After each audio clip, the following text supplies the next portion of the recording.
तमिलनाडु की मुख्यमंत्री जयललिता की तबीयत एक बार फिर गंभीर हो गई है। दिल का दौरा पड़ने के बाद उन्हें सीसीयू में रखा गया है। डॉक्टरों की स्पेशल टीम की देखरेख में उनका इलाज चल रहा है। लंदन के डॉक्टर रिचर्ड बेल लगातार डॉक्टरों के संपर्क में है। एम्स से भी डॉक्टरों की टीम चेन्नई पहुंच गई है। चेन्नई के अपोलो अस्पताल ने एक प्रेस नोट जारी कर बताया कि कल शाम 3 बजे जयललिता को दिल का दौरा पड़ा। इसके बाद उन्हें अस्पताल के सीसीयू में ले जाया गया। जयललिता को extra corporeal membrane heart assistant device पर रखा गया है। जयललिता 73 दिनों से अस्पताल में भर्ती है। उन्हें 22 सितंबर को फेफड़े में इंफेक्शन के बाद अपोलो अस्पताल में भर्ती कराया गया था। उनकी हालत सुधर गई थी। उन्हें जल्द ही डिस्चार्ज करने की बात हो रही थी। जयललिता को दिल का दौरा की खबर मिलते ही तमिलनाडु के राज्यपाल विद्यासागर राव मुंबई से फौरन चेन्नई पहुंचे और सीधे अस्पताल जाकर जयललिता के हालात का जायजा लिया। राज्यपाल करीब 10 मिनट तक अस्पताल में रहे। जयललिता को दिल का दौरा पड़ने की खबर के बाद अपोलो अस्पताल के बाहर भारी संख्या में जया समर्थक जमा हो गए।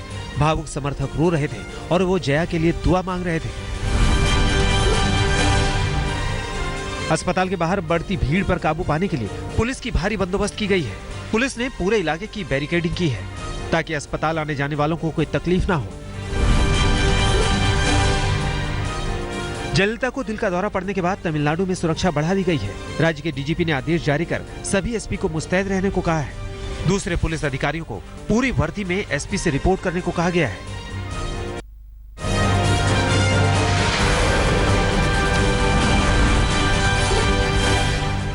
जयललिता को दिल का दौरा पड़ने की खबर मिलते ही दुआओं का दौर शुरू हो गया। राष्ट्रपति प्रणब मुखर्जी ने ट्वीट कर जल्द स्वस्थ होने की कामना की। वहीं कांग्रेस उपाध्यक्ष राहुल गांधी ने ट्वीट किया कि जयललिता के जल्द स्वस्थ होने की प्रार्थना करता हूं। उम्मीद है वो जल्द ठीक हो जाएंगी। डीएमके सुप्रीमो करुणानिधि और आरजेडी अध्यक्ष लालू यादव ने भी जयललिता के जल्द ठीक होने की कामना की।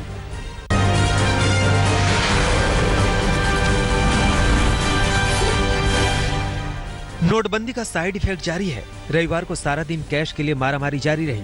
छुट्टी के दिन लोगों का ज्यादा वक्त एटीएम के बाहर लाइन में बीता। राजधानी दिल्ली में भी एटीएम या तो कैशलेस दिखे या फिर एटीएम के बाहर लंबी लंबी लाइनें मिली।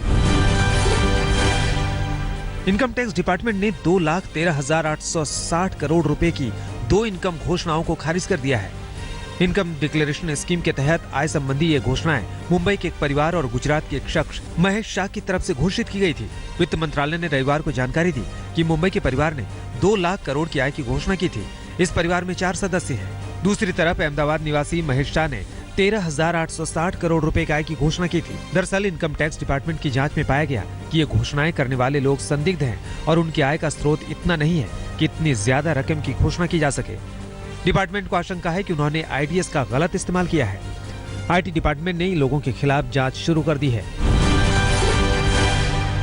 कैश का जखीरा मिलने का सिलसिला जारी है। ओडिशा के संबलपुर में पुलिस ने एक कार से 1 करोड़ 43 लाख रुपए के कैश जब्त किए हैं, जिसमें 85 लाख के नए नोट हैं। पुलिस ने इस मामले में अलीपुरवार के 8 लोगों को गिरफ्तार किया है। पुलिस को कार से 2 बंदूक भी मिले। रिजर्व बैंक का 50 और 20 रुपए के नए नोट भी जारी करेगा। नए 50 के नोट में आरबीआई गवर्नर उर्जित पटेल के दस्तखत भी होंगे, जबकि नोट के पिछले हिस्से में साल 2016 प्रिंट होगा। नोट का डिजाइन और दूसरे फीचर्स पुराने नोट जैसे ही होंगे, पर नोट के नंबर के फॉन्ट बढ़ते क्रम में होंगे। नोट के पिछले हिस्से का रंग वही रहेगा, लेकिन अगले हिस्से का रंग थोड़ा हल्का रहेगा।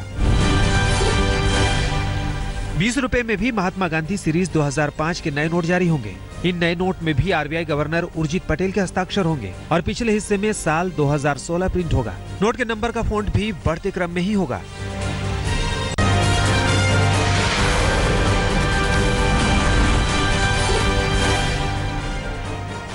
हार्ट ऑफ एशिया सम्मेलन में पाकिस्तान बुरी तरह से घिर गया है। सभी देशों ने एक सुर में आतंकवाद के खिलाफ कार्रवाई की वकालत की। सम्मेलन के पहले दिन आतंकवाद का मुद्दा छाया रहा। प्रधानमंत्री नरेंद्र मोदी ने विश्व समुदाय को संदेश दिया कि चुप्पी और कोई कार्रवाई नहीं करने से आतंकवादियों और उनके आकाओं का मनोबल बढ़ेगा। We must demonstrate strong collective will to defeat terror networks that cause bloodshed and spread fear. It must be backed by resolute action, not just against forces of terrorism, but also against those who support, shelter, train and finance them. Heart of Asia सम्मेलन में अफगानिस्तान के राष्ट्रपति अशरफ गनी ने पाकिस्तान पर करारा हमला बोलते हुए आरोप लगाया कि उसने तालिबान सहित अन्य आतंकवादी समूहों को समर्थन एवं सुरक्षित ठिकाने मुहैया कराकर उनके देश के खिलाफ अघोषित युद्ध की शुरुआत कर दी है। हार्ट ऑफ एशिया सम्मेलन में अमृतसर घोषणा पत्र को स्वीकार कर लिया गया।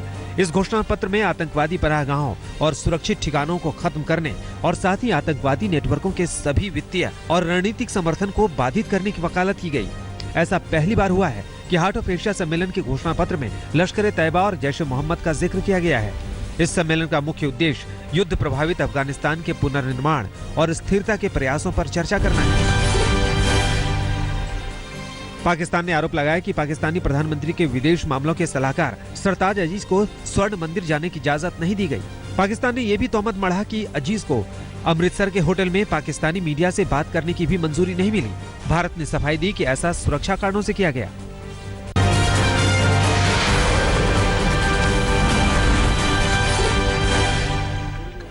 महाराष्ट्र के बुल्ढाना में शिवसेना के कार्यकर्ताओं ने विरोध का अनोखा तरीका निकाला। खस्ता हाल सड़क की मरम्मत को लेकर जब उनकी बात नहीं सुनी गई तो शिव सैनिकों ने खुद को जमीन में गाड़ लिया। उनका ये आंदोलन करीब 4 घंटे तक चला। बाद में शिवसेना के सांसद ने सभी कार्यकर्ताओं को निकलवाया।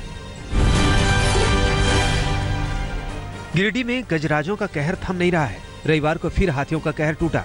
टिमटिम डी में हाथियों के झुंड ने सुदामा राम को चपेट में ले लिया, जिससे उसकी मौके पर ही मौत हो गई। इस घटना के बाद पूरे इलाके में कोहराम मच गया। गांव वालों का आरोप है कि पूरे इलाके में हाथियों का दहशत काफी दिनों से है, लेकिन वन विभाग कुछ नहीं कर रहा। मध्य प्रदेश के बैतूल में फिर सजा अंधविश्वास का सेज।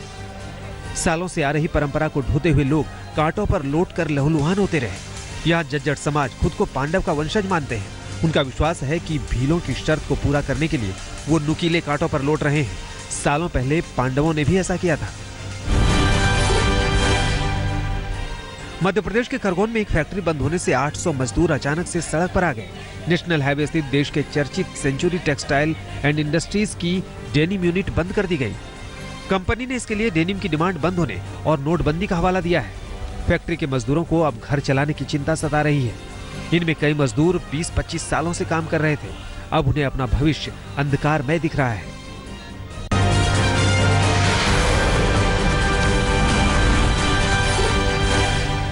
पंजाब में बठिंडा के मोड़ मंडी इलाके में एक शादी समारोह में फायरिंग से एक महिला डांसर की मौत हो गई। सैकड़ों लोगों के सामने मंच पर ही 22 साल की महिला डांसर की जान चली गई।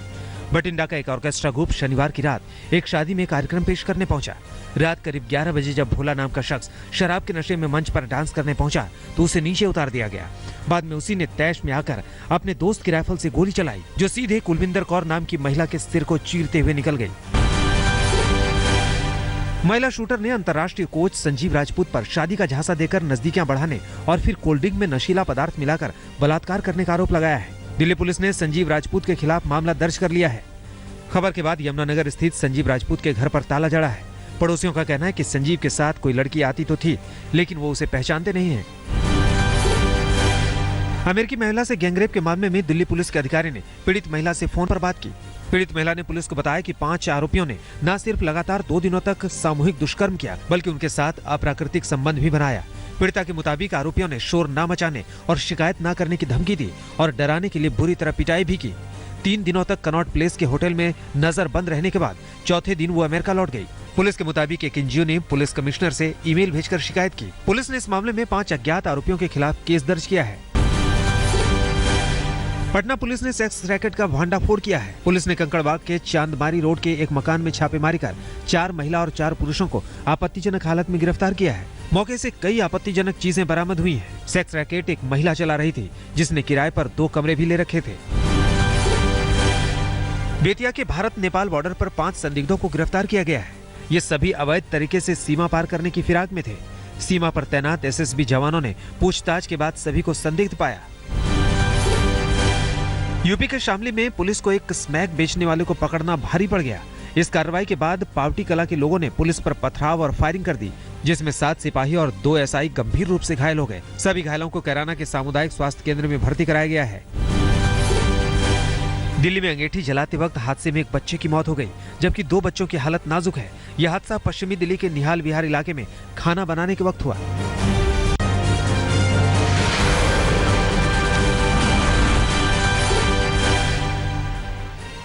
राजधानी दिल्ली में रोड रेज में एक शख्स की जान चली गई। दिल्ली के न्यू अशोकनगर इलाके में भूसा व्यापारी की रोड रेज के दौरान गोली मारकर हत्या कर दी गई। घर वालों के मुताबिक दीपक अपने दोस्तों के साथ एक शादी समारोह में जा रहे थे।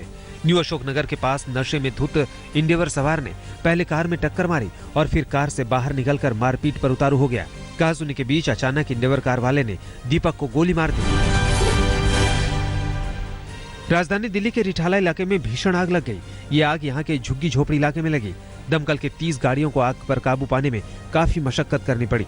इस हादसे में किसी के हताहत होने की खबर नहीं है। दिल्ली के कृष्णा कॉलोनी में सिलेंडर ब्लास्ट में 5 घरों को नुकसान पहुंचा।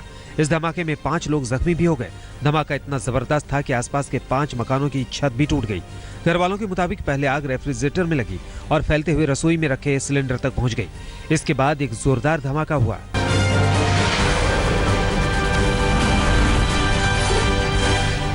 ऑस्ट्रेलिया न्यूजीलैंड वनडे सीरीज के पहले मुकाबले में ऑस्ट्रेलिया ने बाजी मार ली। ऑस्ट्रेलिया ने न्यूजीलैंड को 68 रनों से हरा दिया। पहले बल्लेबाजी करते हुए ऑस्ट्रेलिया ने 324 रन बनाए। कप्तान स्मिथ ने 157 गेंदों पर 164 रन बनाए। लक्ष्य का पीछा करने उतरी न्यूजीलैंड की टीम सिर्फ 256 रन पर आउट हो गई। न्यूजीलैंड की ओर से ओपनर गप्टिल ने शतक बनाया। भारतीय महिला क्रिकेट टीम ने T20 एशिया कप में पाकिस्तान को 17 रनों से हरा दिया। बैंकॉक में खेले गए मुकाबले में भारत ने पहले बल्लेबाजी करते हुए 20 ओवर में 121 रन बनाए। मिताली राज ने 73 रनों की पारी खेली। जवाब में पाकिस्तान की महिला टीम महज 104 रन बना सकी। हॉकी विश्व लीग में भारत और पाकिस्तान एक ही पूल में होंगे। हॉकी विश्व लीग सेमीफाइनल 2018 विश्व कप का क्वालिफाइंग टूर्नामेंट है जो 15 से 25 जून तक खेला जाएगा। इसमें पुरुष हॉकी में दुनिया की शीर्ष 10 टीमें हिस्सा लेंगी।